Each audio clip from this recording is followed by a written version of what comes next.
Tēnā koutou, tēnā koutou, tēnā koutou katoa. Ko Vivian Hunt taku noa. No mai, haere mai, ki te Aotearoa Food Safety, New Zealand Food Safety Science and Research Centre. Ka nui, te mihi nui, kia koutou katoa. My name is Vivian Hunt, and on behalf of the New Zealand Food Safety Science and Research Centre, I'd like to welcome you all here to the second of our Food Safety Science Spotlight seminars.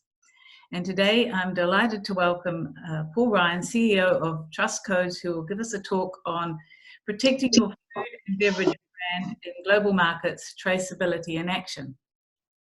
So just to introduce Paul, Paul is the CEO and founder of Trust Codes, one of the Centre's latest members, newest members, and he has 25 plus years in supply chain software, traceability and barcoding. Just to remind you before I finish, could you please put your connections on mute?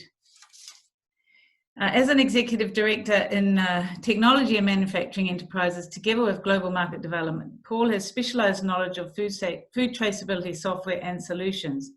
And using his 15 years experience in medical records, data and logistics, he leveraged this technology expertise to develop Trust Codes, which is a powerful cloud-based platform which can help create a unique identity, digital identity for food products and capturing intelligent and traceable information. This information provides additional consumer value while demonstrating the food safety and provenance story.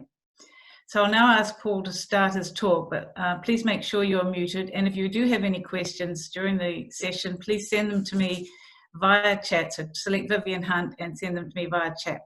Paul will speak for around 35 minutes and then we'll have the Q&A. So thanks, Paul. Over to you. Kia ora koutou katoa. My name's Paul Ryan, and as Vivian introduced me, I'm one of the founders of Trust Codes Limited.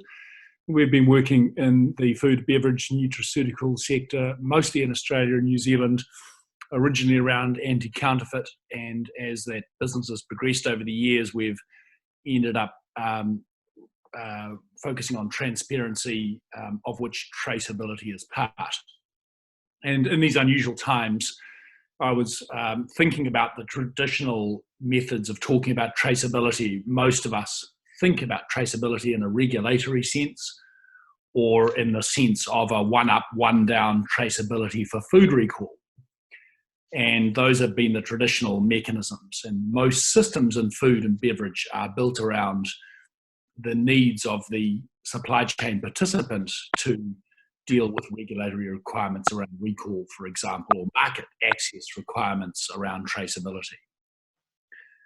But as evidenced in the last few weeks, and particularly since the fact all of us are sitting at home, we have seen a massive change in how the world works. And that predates COVID-19. But COVID-19 has added a lot of volatility and uncertainty, complexity, and also ambiguity to our world. And what we've noticed in the last few years is a shift in consumer expectations from the food products they buy and consume. So in parts of the world, authenticity is what they worry about. Other parts of the world, including parts of the United States, for example, and certainly in Europe, there's a transparency expectation more than a regulatory expectation. Consumers are starting to say, well, what's in this product? Is it good for me? Are you telling me the truth? Are you a good company to deal with? Do your values align with mine? The one thing we've noticed about COVID is there's a generational shift in purchasing of food, beverage, nutraceuticals, and other products for human consumption. And that is since the older members of the population are staying home in terms of some kind of partial or full lockdown, it is the young who are now buying more and more food products, both online and from shops and markets. And their expectations of a food brand is totally different than the traditional expectations, because the conversation shifted from what's for dinner to more, well, is this safe? Is it good for me? Does it align with my values? What's the nutritional content in this day and age where everyone's worried about health and well-being, particularly amplified by COVID-19, people are starting to ask more questions about what's in their product. So I'm going to talk today more about a consumer-first focus on traceability. So that includes ingredients, it includes parts of the supply chain that traditionally haven't been tracked, which is product movement across the supply chain, and all with a focus on how do I maintain loyalty and trust from a consumer? Because otherwise it's easy to lose a consumer to somebody with a better evidence-based story. And we're seeing a lot of that in the alternative proteins market. Most of the alternative protein stories are sold as this is better for the planet or it's plant strong. But actually, where their economic advantages is a better, faster, more under control supply chain with fewer participants. They can move product faster, they've got better traceability, they have better transparency. And that's easy to say if you're growing something in a lab or converting plant-based compounds like fava beans into a protein concentrate. It is easier for them, but it also gives them a stronger transparency story about being good for the planet. So traditional supply chains need to start thinking about how I compete with that, because if there isn't a consumer at the end of the supply chain wanting to buy the finished goods, there is no ingredients requirement, there's no packaging requirement, and the brand will simply begin to lose consumer trust or engagement and ultimately fade away. And we've seen that in all sorts of food types over the years. The things we eat today are very different than the food products of old. And this is all happening at the same time we've got a digital economy. So we've got very, very connected consumers. In fact, I'm willing to wager that very few people on this call don't have a smartphone connected to some kind of high-speed mobile network or high-speed Wi-Fi. And that's across the world, except in parts of Southeast Asia and in Africa. We see a huge percentage of the population having a smartphone, being connected and being capable of getting information about the products they buy and where those come from, and having an expectation of a lot more information than perhaps our parents did. At the same time, we actually do have connected digital supply chains. The information in those supply chains is often siloed. And I think that's the big challenge to a transparency traceability story is ingredients manufacturers jealously protect the data they have about their product. And the only time that becomes an issue, traditionally, is on recall. So if someone has to recall and there's constituent ingredients that need to be recalled out of finished goods, that creates a whole lot of interest in where product came from. And I think the New Zealand WPC80 recall story is a good example of that. And at the end of that, you also have this connected labeling and packaging. So the world is now starting to put more information on pack in the form of some kind of readable code, which goes off to a secure website and provides a lot of information about the product the consumer's holding in their hands. And that's a really critical change as well. So these three macro factors have come together to create a view from consumers that you are capable of telling me the truth, so why aren't you? Either you don't have control over your ingredient supply chain, or you don't want to tell me what you're putting in your products, or you do. And the brands that are earning consumer trust are the ones now starting to say, well, look, we want to tell you our story without giving up the competitive information that we need to protect in terms of our ingredients, percentages, etc.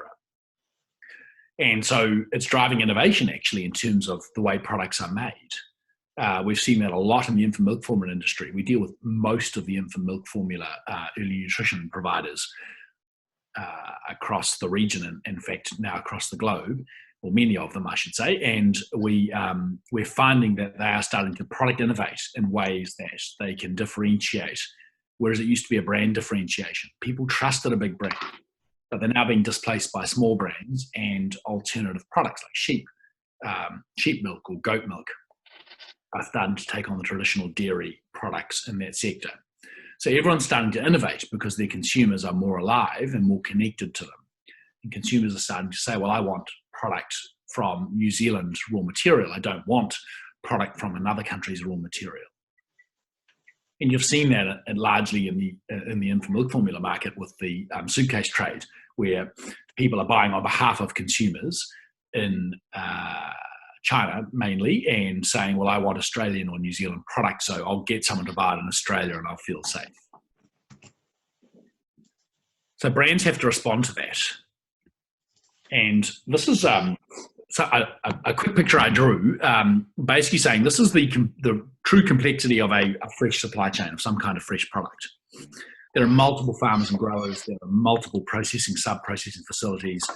There may be multiple raw materials, aggregators, further processing, secondary processing agents, warehousing, distribution, shipping, back to processing, back to agents, cooperatives, etc. It's a very messy supply chain, and I've actually simplified it a lot. And each of these tend to be separate organisations doing this for a bunch of manufacturers. If it's co-packer, for example, or farmers and growers might be part of a cooperative, but might not be. They might just be suppliers. They might be supplying to multiple processing and sub-processing facilities. You'll have groups trying to maintain price, for example, and so on and so on. So there's a very messy supply chain when it gets to a consumer. And having simplified this, I thought I should show you what brands and consumers see.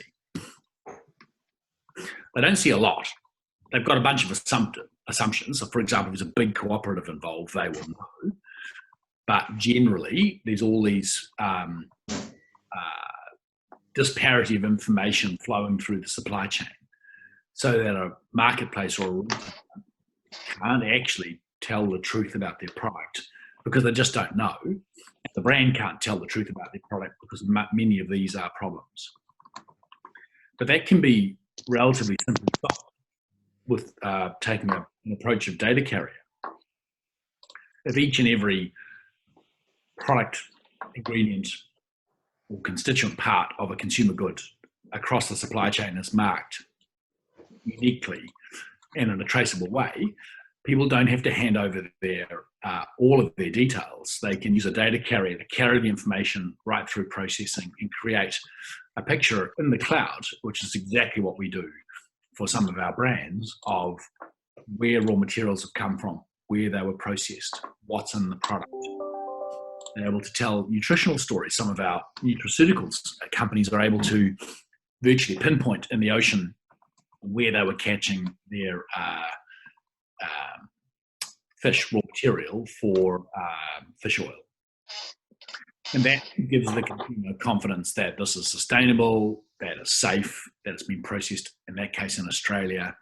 And it gives them enough of the story to say, well, hang on, I know a lot about this product. I feel confident and I trust what this brand is telling me is true because they're not hiding anything. There isn't this opacity in the supply chain, and they're working hard to bring me enough information to be comfortable. And that particular brand also found that their product was moving much faster into market than they realized. So their supply chain was shorter, and they had freshness advantages over their competitors. So there's a whole lot of information that is impossible to gather today. And traditionally, the market has said, oh, well, we need government to tell us what to do, or we need, no one company can do it all. And I think that's true. I don't think there's one traceability answer. But I do think brands, any consumer-facing product, need to start exposing some of their supply chain, not the competitive advantage parts, but the parts that consumers expect to see, and they need to start expecting that traceability from their ingredient suppliers. And with a relatively short generational change, we're seeing, particularly in the infant milk formula industry and in meat, we are starting to see the effects of some transparency. So pasture-fed, one of our meat, red meat protein customers, is selling into the US currently, using our product to show the consumer. They can't show which farm it came from because of aggregation, but they can tell a regional story, they can tell their processing story, they can tell a pasture-fed story and certification story. And that's enough for consumers to say, well, this is great. It isn't just a lump of meat. It might have been frozen. It might not have been frozen. Lord knows which region it came from. Is there species substitution? All those questions that consumers have. They can also start addressing the supply chain of their alternative protein competitors, because those competitors don't have these problems with opacity of information. Alternative protein have the advantage of a well-oiled, end-to-end, brand new supply chain without generations of self-interested parties working with each other but not trusting each other. And traceability is about actually saying, well, we have to reflect and respect where we are, but we also have to respect what consumers are expecting. And New Zealand, as a country particularly, needs to reflect on the fact that we have this problem. We have opacity of supply chain, but we don't need to. We're a small country. We're very good at what we do. We make amazing food products that we can sell to the world. And consumers want to know more.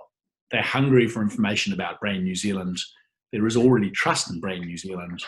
They want to go beyond provenance. They want to know often why we should eat this over another product. Why do you care? Why do you make this? So the values-based conversations come from traceability, because if I've got nothing to hide, then I'll start talking to my consumer about how the product arrived in the market. And this is where we think the reality is for not only brand New Zealand, but globally. There is already technology available to share the source history of a product, including the ingredients. So brands or companies that choose to share that source history have the advantage over a competitor that keeps this information secret. Secrecy in supply chain is generationally now very old, seen as very old school in the consumer base. And in terms of consumer trends, this is moving fast. And storytelling can only be trustworthy when it's evidence-based. So if you're going to tell a story about pasture-fed, for example, or impact on the planet, it needs to be some evidence behind it. But if you don't have traceability, or you don't understand where your whey protein concentrate came from and how it was made, when it was made, and who made it, then you've got difficulties, because there will be brands out there saying, I've got nothing to hide. I'll tell you everything you need to know. Now, I know that's very sort of esoteric, because bigger companies don't do as well as smaller companies in this environment. But the bigger companies actually have the advantage of a far more controlled supply chain often than the small companies have. Because they've been at it a long time, they actually do tend to have better supply chain control. But they tend to believe they can't tell the story. And I think that's not true anymore. I think the technology is available, and it comes down to facing the commercial reality of consumers care about not only the brand, now they care about what's in their products. And that's an ingredients traceability story. And that's that consumer taste the changing. And it's changing in multiple ways. I've mentioned authenticity. I've mentioned, hang on, I've got a chat. Oh, people can't see me apparently. I apologize. Is that better? Yes, that is better. Sorry about that. So consumer tastes are changing. Consumers want to know more about the product. I've mentioned that. Where did it come from? That's a biggie. Sustainable development goals. So part of the UN Compact and Sustainable Development Goals that almost every one of our customers are now deeply engaged in are about the very things we're talking about. Is control over the supply chain to the point I can be sure that the labour I'm using, or my labour practices, or my water usage, or my gender equality in terms of processing, where I process, safety, nutrition, all those things, feeding the world, are part of those SDGs. And what we are finding, it was originally in the US, but we're finding it everywhere. We used to think traceability and transparency was a premium product argument. So we've always had ultra premium or premium products as our brand customers, but that's changed really quickly. Because in the US, for example, consumers buying very, very cheap, low quality mints are desperately concerned about its safety and making sure that the brand that's selling them the chub roll of cheap mints, $1 or $2 a pound, are doing the right things to keep them safe, and that's just an E. coli transfer issue. So the consumer interest is not actually just a premium brand issue anymore. Authenticity, I've mentioned, particularly in Southeast Asia, subcontinent, and China, of course. How has it grown in process? We're seeing a lot of that from consumers, and that's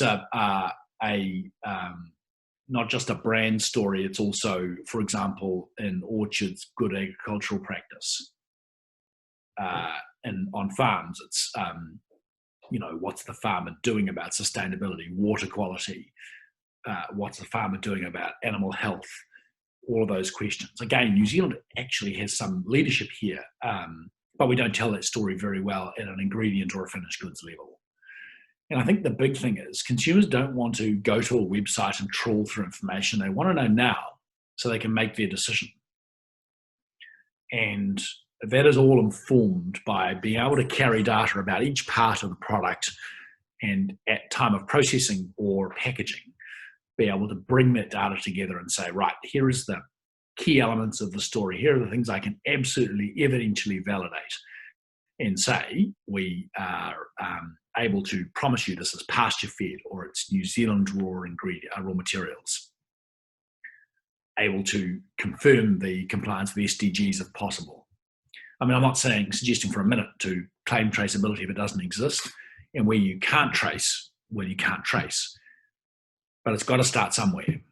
And again, if supply chain partners are willing to start sharing basic information more than one up, one down recall, this can shift very quickly. And New Zealand as a country is incredibly well placed to do this for both ingredients and finished goods, because we're small, we're very agile, we tend to be very innovative. We don't necessarily have the combative brand relationships that exist in other parts of the world. No, that's not entirely true. We do know there are some industries that don't get on very well. The other big one, and we should never forget, is if our product is good, and New Zealand is at the epicenter of almost every product that is faked. That is wine, it's meat, it's honey, it's dairy, almost every product. We don't do a lot of olive oil, I know, but olive oil is another big one, are being counterfeited. And that becomes another problem. If you're unable to trace your product to the individual consumer unit, then it is possible for counterfeiters to insert product during the formal supply chain, or to simply insert fake product directly into the market and sell it online or in markets. And consumers are becoming incredibly alive to that. I don't know if any of you have seen the Netflix Rotten series. And Rotten, the first episode of the first season, deals with honey fraud. And it's a huge issue. US is the biggest honey fraud market of all. And we, of course, are dealing with customers selling, $600,000. One of our tiny little honey companies has said to me yesterday they've increased their market share by $600,000 a month in the US over the last 3 months.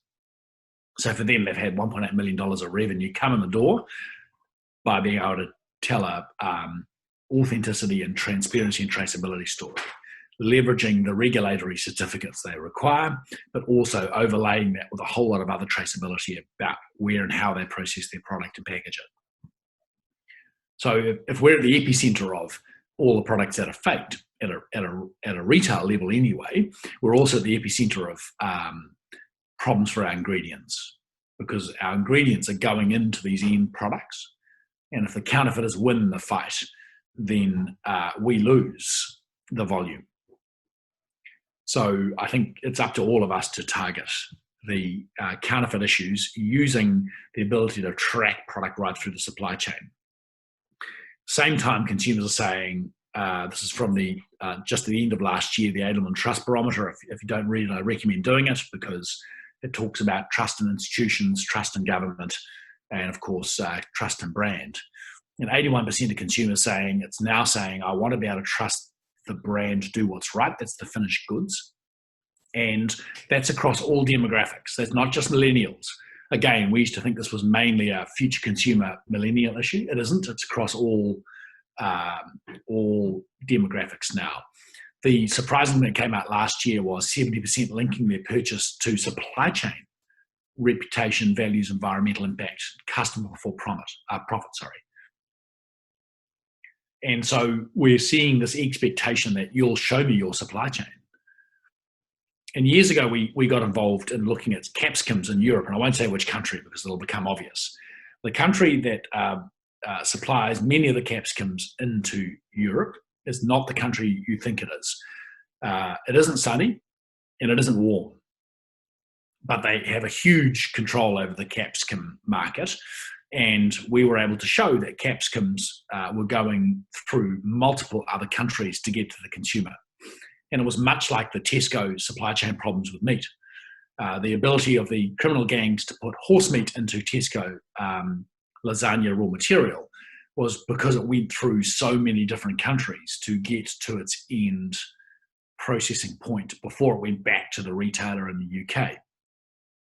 And the complexity of that supply chain, and the unnecessary complexity of that supply chain, created opportunities for not only adulteration of product or insertion of species substituted product, but also create an environmental impact.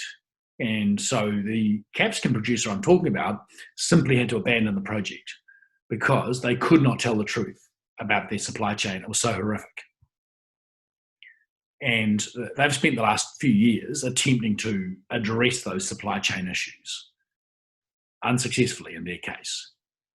But they're very alive to the fact that consumers soon will start saying, well, hang on, what am I buying here? And New Zealand, being at the bottom of the world and needing to supply, does have the food miles disadvantage. But we have a massive advantage in the ability to provide a surety of quality, purity,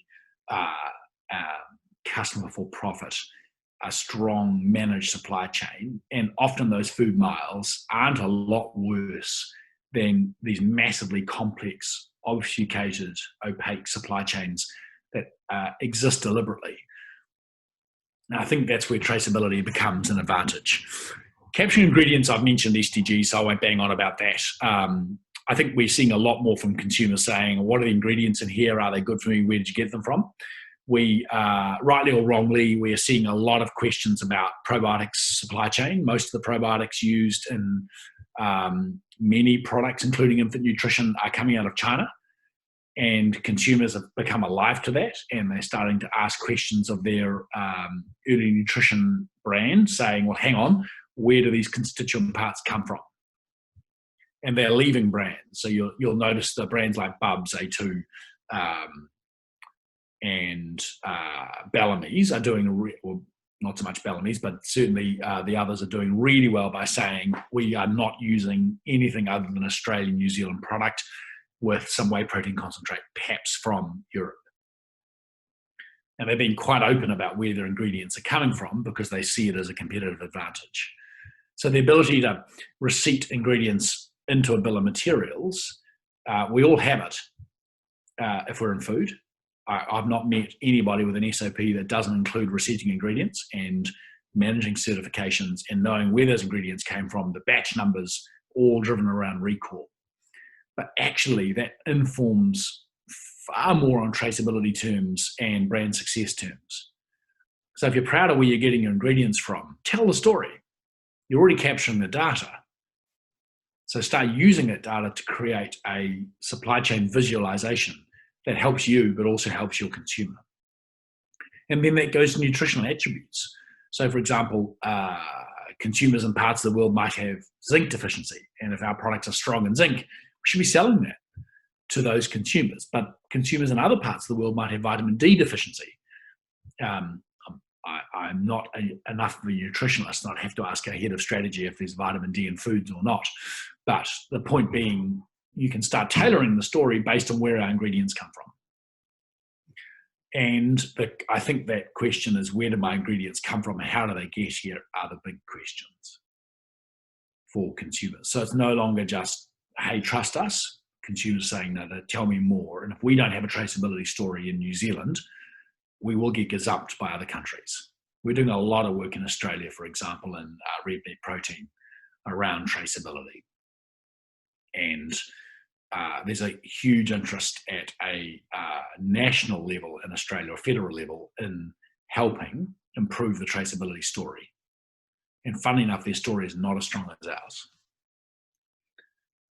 And then you've got the connected consumers. All of you, if you want to scan that QR code, is one of our, I'm not even sure, actually I didn't ask permission to use this on this presentation, so I probably should move past that. But you need to be able to tell a story. Now, traceability has informed the story, but the story isn't about traceability. It's about sourcing, it's about where product comes from, it's about telling the brand story about their control over their supply chain. But they're not actually saying, look, it got on a truck and moved from Matamata to a processing facility in Auckland. We canned it using cans from James Strong. We used an N from NCI, et cetera, et cetera. It isn't that story. The story is, we've got control of our supply chain. We can tell you our story. And consumers can then be really confident you've got that authenticity under control. Now, many of you may be involved in ingredients on this call. You've got a part in the story. And brands need to start engaging you, or you need to start engaging your brand customers, because if you don't, somebody else will. Or your brand customers, who you rely on for custom, will end up being able to win, so they'll lose to competitors who tell a better story or have better control of their supply chain. And I think the big risk for traditional grown products, naturally grown products, are alternative proteins, which are processed and have a better supply chain. So they will win the traceability, safety, SDG assurance argument long before traditional supply chains will. But given every participant has their data, it should become a term of trade to say, well, I need to know about your ingredients and I need to be able to use that in my consumer story to show I've got control too, and I've got an efficient supply chain. And once I start, one of the things we've been doing with customers is we've been visualizing their supply chains. So I'll go to the slide next, and showing where product is moving across the supply chain. We'll be able to show them how to do better demand forecasting, optimize where products are moving and how. It's allowed them to talk more about supply chain optimization with either competitors or with like-minded companies. You've seen some of that with Kotahi in New Zealand, but this is a more informal, how can we move product faster, better, cheaper, with shorter miles? How do we prevent disaggregation of market? How do we manage grey market, which is always on the basis of demand exceeding supply or a pricing differential between markets? So we're doing a lot of work with customers to start using traceability information to visualize that. And that's all driven by a unique per item, believe it or not, still a QR code on every single individual consumer pack. And we're also tracking cartons, raw material in exactly the same way, often using GS1 standards for those raw materials. But we are able to scan the data carrier and bring information into the bill of materials without a whole lot of complex computer integration required to shift the information. So if I move beyond, here is my batch number, it is WPC80, to a data carrier with more information, then I can start bringing that information into my consumer story while still achieving the necessary recall, one up, one down traceability, for example. I can also start being assured of authenticity of raw material, because one of the things we do see is fake product is sometimes fake raw material entering the supply chain. And we've all seen examples of that in New Zealand with wine, for example, but we've also seen plenty of examples in Australia with honey. And so that's a real issue. And all of those companies are starting to say, we're losing consumer trust. We now need to start carrying information across. And I know this is very high level, and I'm happy to answer any direct questions, but I don't want to give away too much about what some of our customers are doing, of course. Plenty of people have tried really expensive RFID tags and IoT, but actually, because of the common standards problem, all of those projects, in our experience, have failed to bring a business benefit. In fact, it's increased complexity and cost, and often delivered no more information than they could with a standard low-cost data carrier. We do a lot of work to mitigate QR code replication risk, and of course we use it to provide information to consumers. I just thought I would move on to storytelling, so I've only got a few minutes left, I think. And all of our brand customers that you can see here are telling a story. You can see the Apple shipment, for example, to China. You can see the honey producer showing the region the honey came from, obviously not where the hives are. We've got meat producers talking about farmers, representative farmers, because again, the aggregation of carcasses into processing means you can't actually promise it's come from a certain farm. But they're all starting to tell a regional story. I think I will actually just finish by saying what we provide is that digital platform for food and beverage. So I think the big things everyone needs to think about in traceability are there's lots of private information, particularly in Europe, not only about the consumer, but about individuals in the supply chain, including farmers. So anything you do has to represent those personally identifiable information. That's what PII stands for.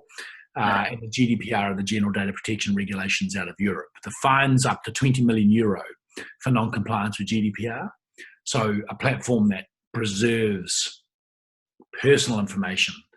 And that doesn't have to be just personal information about European citizens. It is personal information if you are operating in Europe.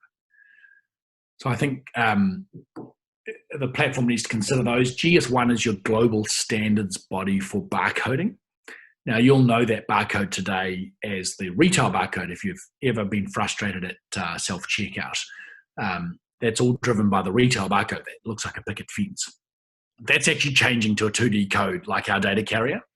So eventually you'll see people scanning a trust code, for example, to do their price and check out at the supermarket, and the 1D code will go. You need to be integrated with almost any system. So there's a whole lot of flexibility required to bring in data. And then you actually have to have a globally scaled cloud. And ironically, that's what we've done out in New Zealand. We're not the only people doing it, but we certainly have a lot of customers. As I said, most of the infant milk formula market, a lot of honey, a lot of red meat using our platform. Nutraceuticals are using our platform to improve traceability. And all of them have started by saying, I will lose if I don't engage my consumer. I need to engage my consumer with the truth. I have to start somewhere. There's no ready-made answer.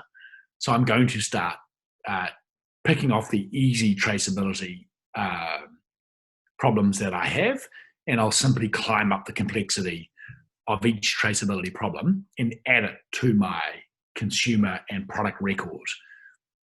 And so today, one of our bigger brands for infant milk formula tracks every single individual can from its inception right through to the end consumer. It knows every single movement. It's able to trace the raw materials in. It's able to trace their farm practices. It's able to track which truck it went on, which container, and it tracks which distributor, which store, and which consumer the product ends at. And they've now got a complete picture of their supply chain and are able to start moving really quickly to improve that supply chain, make it more sustainable, make it more truthful and transparent, and also start to improve profitability by reducing the number of actors who get their hands on the product, which creates risk and cost. I'm going to, it's not as detailed as I'd hoped I might get, but I think I'm out of time, Vivian. So hopefully I've prompted a lot of questions. You have. Thank you very much, Paul. It's been really interesting. And there's a first question that's come through on the chat, was asking about, do certification schemes help develop trust in reality, or is there evidence that consumers are losing trust in them? For example, claims around organic and composting. Yeah, that's a really good question. I think certification schemes do improve trust. I think the problem with certification schemes has been the ability of people to make broad claims about organic without any evidence-based certifications arriving in the consumer's hands. So I think the answer is yes and no. A certification scheme, of course, certifying as organic is important.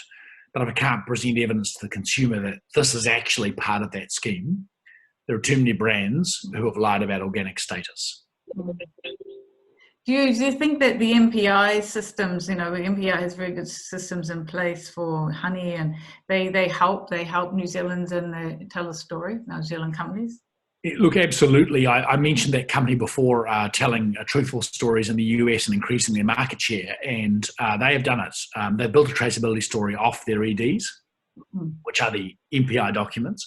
So again, I think New Zealand is really uniquely placed because we are at the bottom of the world. We are quite isolated, but we're also a small country where we all know each other.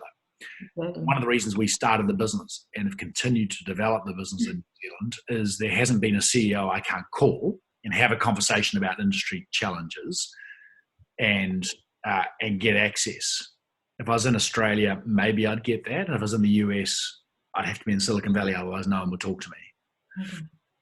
So I think the question online is, what is the cost associated with traceability and transparency? Yeah, it's surprisingly low, actually. I've been told we're too cheap sometimes, but that's us. There is a cost because it is about traceability has to drive some business transformation. So it's really hard to answer that question. But it's the concept of a digital carrier, a barcode on every product, and carrying information across the supply chain is remarkably cheap. It's fractions of a cent in real terms. Real cents. Any other questions on the call there? Yeah, I have a question. It is, we recently received some stock from a supplier. The supplier actually used the same manufacturer number with two different manufacturing dates and expiry dates. So the one stock being received last year, 2018, another stock being received recently last month. We realized that both these stocks has got the same manufacturer number, but two different manufacturing dates and expiry dates. So when we go back to the supplier, they said it's their normal process. Like once the numbers is finished, they start again. So how can we actually trace back the ingredient level? It's a bit challenging because our internal system is whenever the warehouse guys sees the same manufacturer number, they process the receipt with the old receipt internal lot number so that our testing cost will be minimized. But in this case, that's not the same product. Like it's the same product, but it's not the same manufacturing date. Yeah, that's a misuse of the GS1 128 or the GS1 traceability standards. They should not be repeating any of those manufacturer lot numbers ever. And so we would that would be non-compliant with the GS1 standards, and they should address that because the problem you've just described will occur and will break the traceability chain. So the beauty of using data carriers is you can start to improve traceability chains, but the second someone chooses not to comply, you've got to manage a compliance program. Okay. Here's another question. What do you think, Paul, are the biggest challenges for the food industry post-COVID-19 in terms of traceability? Wow. You did allude to it at the beginning because you're right that the consumer currently is changing. Yeah, I think where people and how people buy products will change. So I think no matter what happens, whatever we did before will be very, very different after COVID-19. I think there'll be a lot of people buying online, and I think you'll see a massive push towards cashierless markets. And what that will do is probably drive down this format size of stores. So distribution will become more challenging because there'll be more places to get product to. And then consumers will be in an environment where the machine is recognizing what product they're picking up and looking at, but it will put a real pressure on the brands to start differentiating. Because currently it's all differentiated on your space planning. If you pay more or your brand moves faster, you get better space on the shelf at eye level. That will all begin changing because these are lights out stores. So I think consumers, the way we buy food will shift, and that shift will accelerate now. Even if New Zealand does get out of a level 4 lockdown in 4 or the next few weeks, there will be generational change. People aren't comfortable with the supermarket. The way we sell and check out our products, everyone will want to change. I think people are more interested in nutrition now, and is it good for me? I think you'll see a lot more personalized nutrition with people starting to. One of the things we've noticed is people in this environment are far more willing to share information about themselves. I think, aside from food industry, the way we move about will change massively. So I think generally it'll be about the consumer saying, well, tell me about nutrition, because I now really care about whether this is going to help ward off colds and flus. Because at the end of this, even if I get a flu, I sneezed with hay fever. I was in Australia a few weeks ago. Don't worry, I've 4 weeks. But I sneezed on the plane, and it was like I was a criminal. And I had hay fever. And I don't blame people, given the level of concern. I felt terrible. So I didn't fly after that, actually, even though I was able to, because I just thought, well, if I'm going to get hay fever and sneeze, I don't want to scare people. But people are going to be more concerned about their ability to move around freely and try and remain well. You make a good point about the novel proteins being a big threat to traditional, and a lot of the claims being about they can really trace, but they haven't really told a nutrition story yet, have they? No, and I think they've managed to trade off this whole idea that plant strong or plant-based is, or I'm going to focus on plant-based as an alternative protein for the minute rather than lab-grown meat. Plant-based is better. I'm not sure that's true. I think it is what it is, and it's going to become a really low-cost alternative for lower-value products. And I think natural products will still have a place in terms of ingredients and finished goods. So the next advantage for alternative protein is going to be the supply chain advantage. So they haven't told those advantages yet, but they do have it currently, because they have a very tight supply chain. They were lucky they got to design a supply chain knowing the faults of their competitor. That's right. Okay, there's a couple more questions. How do customers obtain traceability information within the supermarket or when at home online? Well, that's the key challenge today. So I think customers don't want to Google anything. So you have to mark your product in a way a consumer can pick up the product and learn more about that product, not about all the products. And they'll do that in the supermarket. We envisage a time where if you do enter a supermarket, you'll be able to say, I care about health and wellness, I'm zinc deficient, I care about organic, I am gluten-free, I also like companies that have good sustainability development goals, and I care about goals 4, 5, and 7. And I should be able to walk through the supermarket and be told which products are best fit for my values.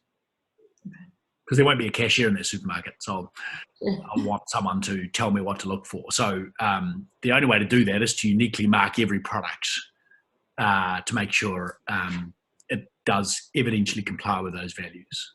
So I think, individual marking on every single unit, not just SKU. Yeah. Sorry, I'm getting a few questions here. That's good. Just go down. What does the state of play in how does the state of play in the food sector compared to others, for example, the pharmaceutical sector? Well, pharmaceuticals actually have quite strong traceability, but ironically, the traceability came from the big pharma companies who wanted to keep generics out. So they convinced European Parliament and also the US government to enact a closed traceability standard. So consumers have zero engagement with pharmaceuticals, wouldn't know what's in the product, and that was all designed to keep generics out. So they're strong in traceability. They're absolutely woeful in terms of consumer engagement. Food is getting better at telling storytelling, but food is miles away on integrated traceability. And that's where food's opportunity is, because they can leap the chasm to provide a consumer what the consumer cares about. Okay. More questions. Do consumers understand that naturally produced products are heterogeneous and not consistent in quality? Don't know. It's probably a question for our head of strategies, who's done a lot of work in consumers. That's a really interesting question. I don't know. Okay. Just a couple more, because we're sort of running out of time. Do you think there's a likelihood for traceability information to be incorporated in packaging end-of-line info as well? Yes, yeah. It's already happening. It's already happening, okay. And I think there's a couple more. What does traceability look like in a future of less or minimal packaging? I think packaging is often driven by food safety for many products we end up dealing with. So I think packaging, in terms of minimizing the impact of packaging, we'll see a lot more plant-based packaging, recyclable, reusable. Yeah. So I think there will always be some kind of food safety barrier. If not, we're going to find ourselves with foodborne illness challenges. Yeah. So I think, we still expect to see a long time into the future some kind of individual packaging on most products. Just one last question.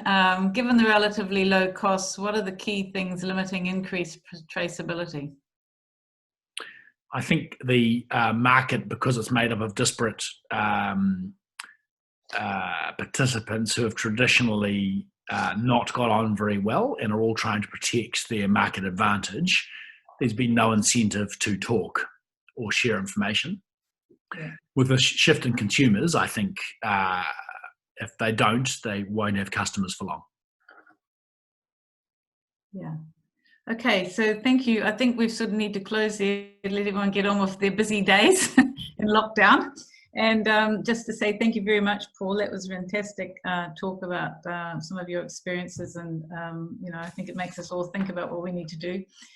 Just to let you know, the next seminar is on the 24th of April, and it will be given by Dr. Kang Huang, who's from the University of Auckland, and he'll be talking about sustainable bio-based intervention approaches to eliminate cross-contamination of imperishable foods. So with that, I'd like to say ka kite anō, and thank you very much, everyone. And there will be a recording of this available on our website.